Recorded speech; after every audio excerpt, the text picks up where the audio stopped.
Derrière le simple geste de jeter un carton dans sa poubelle jaune se cache une véritable industrie. Une filière complexe de traitement qui commence ici, au centre de tri Adaoz, à Caudan. Les camions viennent de finir la collecte jaune, c'est-à-dire les emballages. Ils arrivent pour décharger leur cargaison. Dans la collecte d'emballage, nous allons retrouver le carton essentiellement, tous les métaux, aluminium et acier, les différents plastiques, que ce soit les bouteilles ou et des barquettes, et des briques alimentaires. Une collecte de poubelles jaunes comme aujourd'hui représente environ 60 tonnes. 60 tonnes d'emballages, de conserves, de bouteilles qui sont déposées dans cette treillis d'alimentation avant d'être décartonnés, affinés ou aimantés. Donc nous sommes dans la salle de prêterie actuellement. Donc le produit est passé sur les premières machines où on va séparer le produit en deux grosses parties. La partie des gros emballages, des gros morceaux, des grosses sections de carton et de bâches plastiques.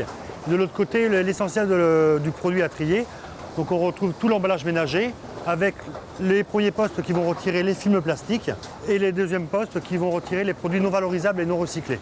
Après ce premier tri manuel, les déchets sont passés à un tri optique qui sépare les matériaux en deux grandes catégories.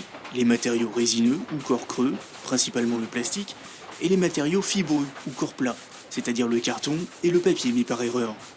Les fibreux vont passer sur un overband, un aimant, tout simplement, qui va déferrailler le produit. Et le produit, après, va passer sur une deuxième machine de tri optique qui va séparer les différents produits, donc les briques alimentaires et les autres fibreux. Tous ces produits-là vont se retrouver dans les différentes cabines de tri et les opérateurs vont contrôler.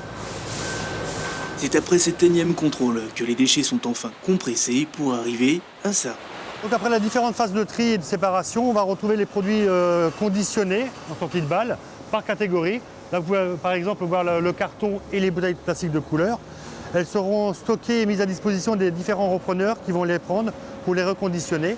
Ces déchets ne sont en effet pas inutilisés ou enfouis. Ils sont ensuite revendus par l'Orient Agglomération à différents industriels. Pour 27 bouteilles plastiques par exemple, vous obtiendrez un pull polaire et pour 34, un rembourrage de couette. À condition, bien sûr, que ces bouteilles soient bien triées à la base. Le but de tout ce qu'on met en place, de ces nouvelles actions, c'est de diminuer le volume, le poids du bac bleu, puisque ce sont des produits qui sont ensuite destinés à l'enfouissement. On va aller chercher toutes les matières qui peuvent être valorisées, dont les pots de yaourt, les films, les barquettes, pour qu'elles aient une seconde vie. Alors, pour revaloriser au maximum vos déchets, retrouvez toutes les consignes de tri sur lorient-aglo.fr.